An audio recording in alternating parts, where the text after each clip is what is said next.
From a station working for you, this is WRTV News at 5:30, streaming now.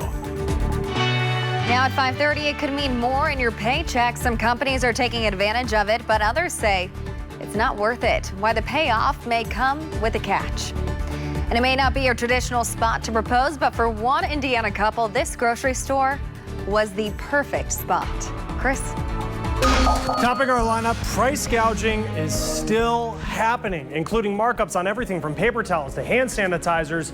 But we have some tips today on how you can avoid losing money. Plus, haircuts may feel too close for comfort because of COVID. Ahead, the solutions some salons have discovered in the open air. And at least one major city has already banned door-to-door trick-or-treating because of the pandemic. What you need to know about keeping your family safe. First at 5:30 this week, you could see a little more money in your paycheck, but the cash may come with a catch. The president's executive order suspending the Social Security payroll tax took effect September 1st, so you could see more cash if your employer opted in. The order suspends collection of the 6% Social Security payroll tax that shows up as FICA on your pay stub. But this is not a tax cut, it's a tax deferral. So while that could mean more change in your pocket, CPA Melinda Drennan says, beware. As an employer myself, I would not recommend it just because not knowing when are you going to have to pay it back. This is Social Security, so what we do now is going to affect people down the road too. So with not having as many funds in the system in order when they retire. There is always a chance that Congress will forgive the tax break and let you keep the extra money. But again, at this point, it is only a tax deferral, not a tax cut. So that means employers will have to double withhold the first 4 months of next year, which would translate into a pay cut January 1st. For that reason, some employers are not passing along the tax break right now. By the way, Governor Eric Holcomb said today his administration did not pursue the deferral for state employees because of the delay that we noted and then paying double in January. We also learned today that Hoosiers can expect the additional $300 in federal unemployment benefits to start going out September 21st. Kevin. And I've been staring at the thermometer today instead of the radar. 89, that was our high temperature, almost to the 90-degree mark for the second day in a row. Temperatures tomorrow will be cooler for 2 days in a row. Temperatures will go to average or below average across central Indiana. We've got that to look forward to. As you take a look now, 88 in Indy, lots of 8s there. South wind at 8. Temperatures 2 degrees cooler in Kokomo, Bloomington at 87 with a mixture of clouds and sunshine as well. As you look, Indiana right now in the middle of 2 different weather systems. You can see to the northwest a line of showers. That's the transition zone to the cooler temperatures. Then in the southeast U.S., some rain there. Temperatures tonight, they'll drop into the 60s. Not as cool as they will be later in the 7-day forecast. If you're looking for some comfortable overnight temperatures, those will be on the horizon as we get into next week. During the day tomorrow, mixture of clouds and sunshine through the day. Temperatures work their way only to around 80 or the lower 80s for an afternoon high. We'll talk about the full transition to more comfortable temperatures in just a little bit. Britain's medical regulator is looking into giving a top COVID vaccine contender a trial restart. AstraZeneca at the University of Oxford temporarily paused research after a person had a serious reaction. It's reported the inflammation of the spinal cord. Scientists need to find out if the vaccine caused that. The sudden pause, though, in a trial like this, it isn't uncommon. This ought to be reassuring to everybody listening when we say we are going to focus first on safety and make no compromises. Here is Exhibit A about how that is happening. Now, testifying before a Senate Health Committee today, the director of the National Institutes of Health said the AstraZeneca vaccine pause is why they're investing in 6 different possible vaccines. AstraZeneca could start again after an independent review. If it turns out that that is a real consequence of this vaccine and can be shown to be cause and effect, then all the doses that are currently being manufactured for that will be thrown away.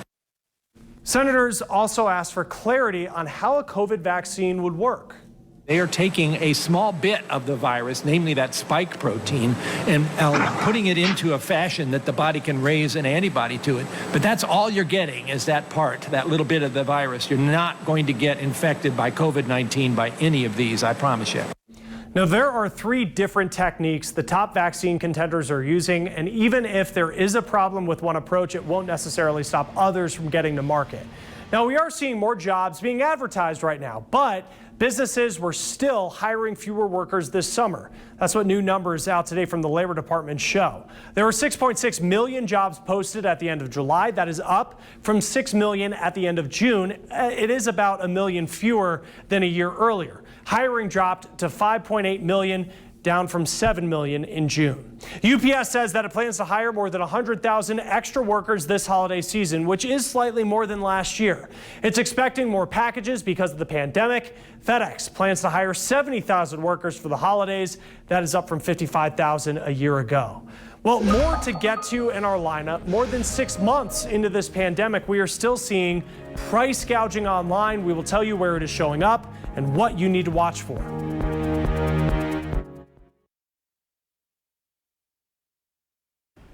A man is recovering today after Indianapolis firefighters rescued him when he fell off a cliff on the Indianapolis Zoo property. Fire officials say the man called 911 overnight after falling from the limestone wall along the walking path bordering the zoo.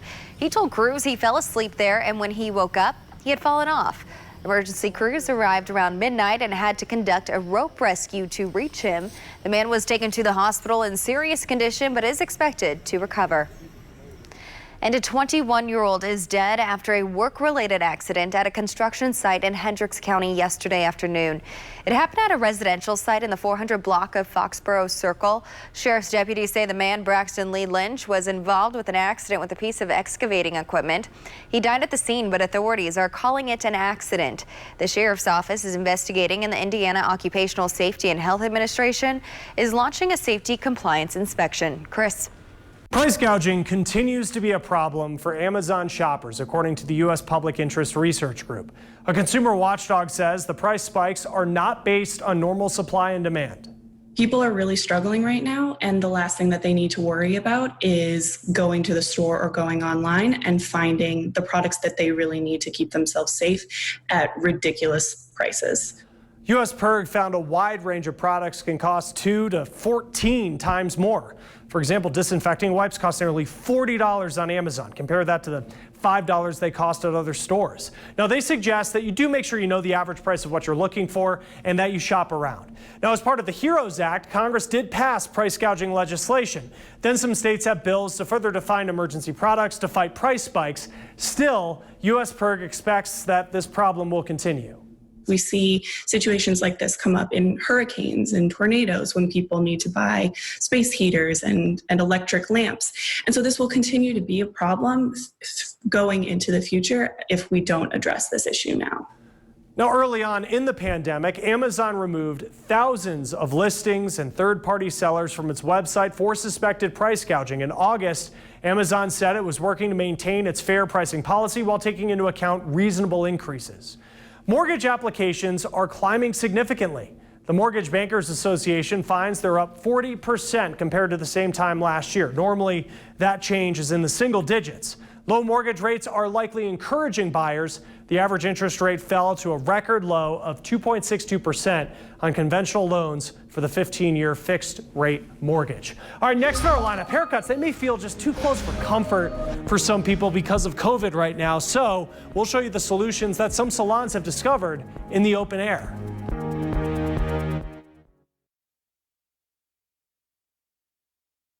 For some, the pandemic has meant a delayed retirement, but for others, it sped up their plans. Alexa Liaco shows us the big hurdle that some soon-to-be retirees are having to overcome and why having all the answers before leaving a job isn't always possible. There's tomatoes there. At the end of summer, Christina Kerfman would typically be rushing to prepare her second grade classroom. It's a green pumpkin. But this year, I started growing a garden. I've never planted vegetables in my entire life, and I love it. Her newfound happiness coming with just as much heartbreak. I submitted my retirement papers. After 28 years in the classroom. For me, teaching was about the connection with kids, and it was about hugs, and it was about, tying shoes and helping with your hair, and it was about those relationships. With COVID-19 threatening those precious relationships, Kerfman was forced to reconsider going back to school. I had a student come in and say, "This coronavirus, is this going to kill us all?" And I was like, oh my goodness. I came home and went, no. I'm not doing this anymore. She knew her body couldn't take the risk. I have an autoimmune disorder.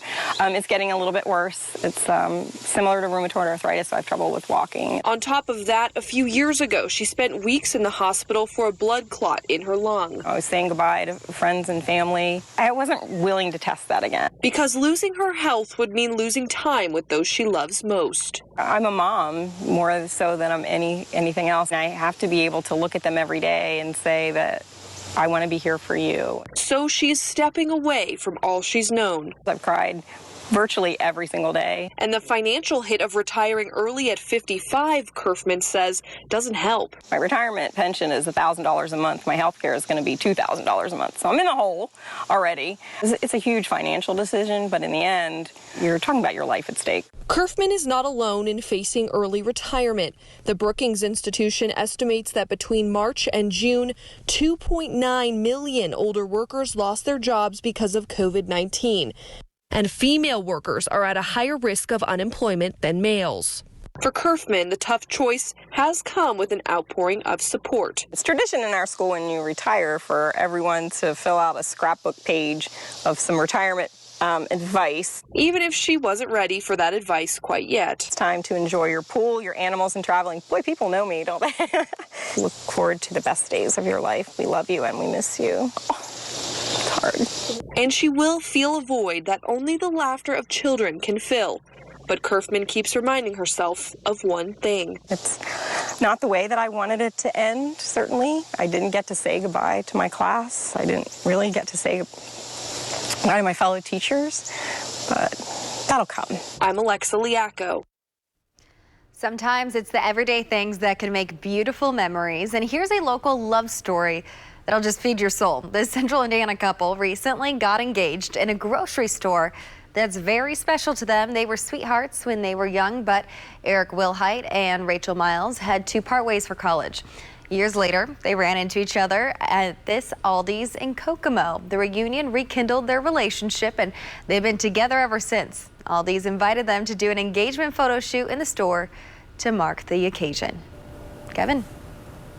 How about that? Well, we're going to mark the occasion of cooler temperatures over the next couple of days, and you can clearly see the well-defined transition to what would be cold temperatures. Denver, for example, had their coldest temperature ever for so early in the season yesterday. Sorry, you're looking at from the Speedway to downtown, and as you do that, then we talk about the colder temperatures that sit out to the west. 40 degrees in Denver. They've had the snow. 54 in Kansas City, while Indy is at 88. All indications are we're going to cool down without much in the way of rain.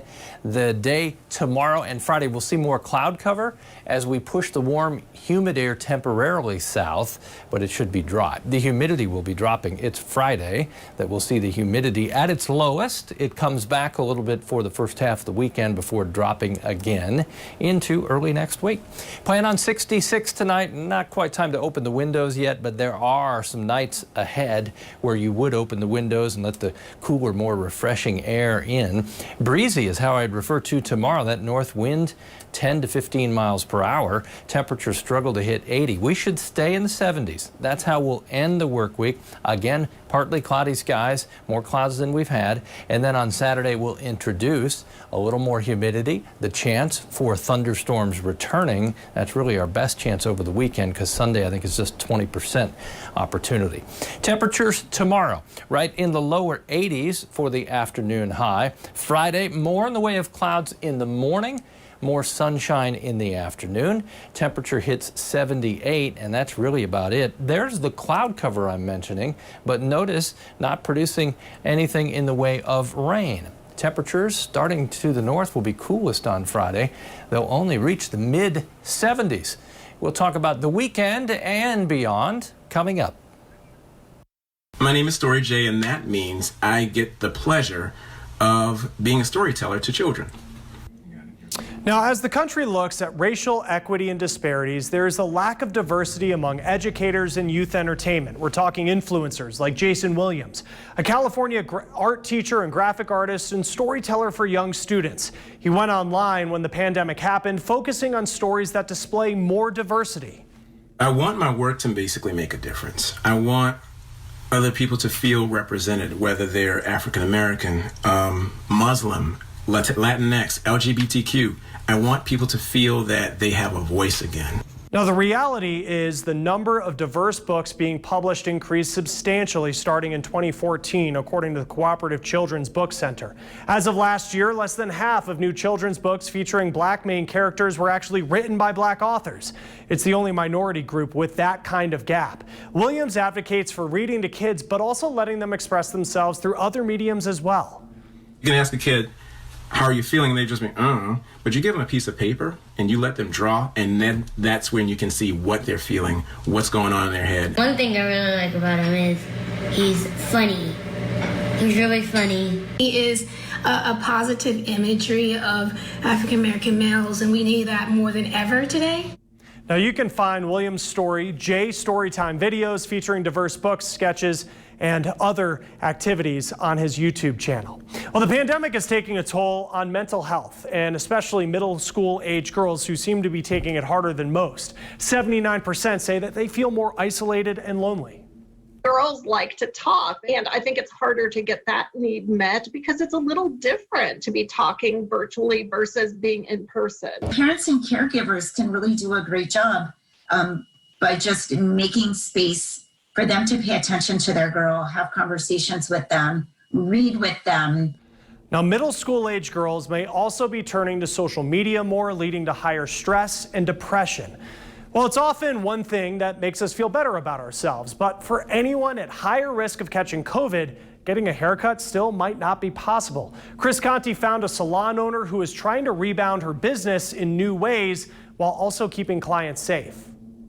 My clients are my family. The only thing that scares salon owner Shelly Albro more than the empty chairs is the silence. We were open 7 days a week down to 5. Having lost 30% of her business because of COVID, Shelly knew she needed to think outside the box. No cords. Which led her literally outside. So how's your day going, Tom? On a particularly depressing day during the shutdown, Shelly had been searching through old photos when she stumbled upon this one from the 1918 Spanish flu pandemic. Well, I love being outside. She'd found her solution. When I saw this picture, I was like, that's it. I got to do this outside thing for those people like me who are nervous to go inside. Right. For Shelly, this whole thing is personal. I have an autoimmune disease, very rare one. So I get why people don't want to come inside. The idea of cutting hair outside has struck a chord with her customers, many of whom are scheduling their first haircuts since March. This is just one more option. If you're doing other steps to social distance, then this is one more that you can do. Jen's Barbershop here in Portsmouth, New Hampshire is still seeing some customers inside, but isn't alone in their move outside. Back in July, California moved all salons outdoors to deal with a sudden spike in cases. It's been much more challenging than people initially anticipated back in March. Beth Melito with the National Federation of Independent Businesses is telling small business owners to follow Shelly's lead. Creativity and ingenuity are keys to a successful rebound, especially when more than 100,000 small businesses have already closed since March. Looking at this as a long-term investment, something that's going to, see you into the future too. I want to be prepared again for what if I have to shut down again. Like a good haircut, Shelly knows this trend may fade away. Feel better, Tom? Oh, yeah. For now, though, she's trying to make a much deeper impression. I want to help them. In Portsmouth, New Hampshire, I'm Chris Conti. All right, Chris, thank you. And finally in our lineup, at least one major city has already banned door-to-door trick-or-treating because of the pandemic.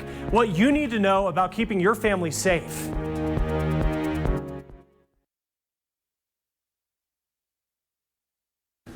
Walmart is testing automated drones. It's a pilot project for delivering groceries and household products. The company's accelerated pickup and delivery services because of increased demand. Now, some companies make it easy for criminals to make websites for coronavirus scams. This is according to a months-long investigation by the consumer watchdog group, the Digital Citizens Alliance. It says that internet domain registrars do little to prevent scammers from buying websites to spread false information. Los Angeles has already canceled trick-or-treating this year as a way to prevent the spread of coronavirus. No door-to-door trick-or-treating, trunk-or-treating, which is when kids go car to car, and no at-home gatherings with people who are not part of your household. Doctors say coronavirus can still be spread even if people try to social distance. It's much harder, I imagine, for children to really understand that they need to really stay 6 feet apart from people or to stick with their family at all times when there's just so many things to see and do. The risks still exist even with low infection rates in different areas, so it is always important to follow local and state regulations. Now, LA County is allowing different types of Halloween activities. Health experts say it's still safe to hold car parades, movie nights at drive-in theaters, and visiting Halloween installations at outdoor museums. But if you don't want to leave your house, Dr. Michelle Barron says kids can still go trick-or-treating inside. Have a movie night in the yard, have virtual parties over video chat. Now, one community has a record that few can claim over the last few months. Here's Maya Rodriguez with the story that she's working on for tomorrow. You can only get to it by sea or by air. Tomorrow, we're taking you to a remote island where, despite being open for business, they've had 0 coronavirus cases. How did they do it? We'll tell you coming up tomorrow. Well, temperatures tomorrow in central Indiana will be cooler. We'll struggle to reach the low 80s, and we'll have a mixture of clouds and sunshine and a nice breeze. That's all for the news at 5:30. More news continues right now. From the state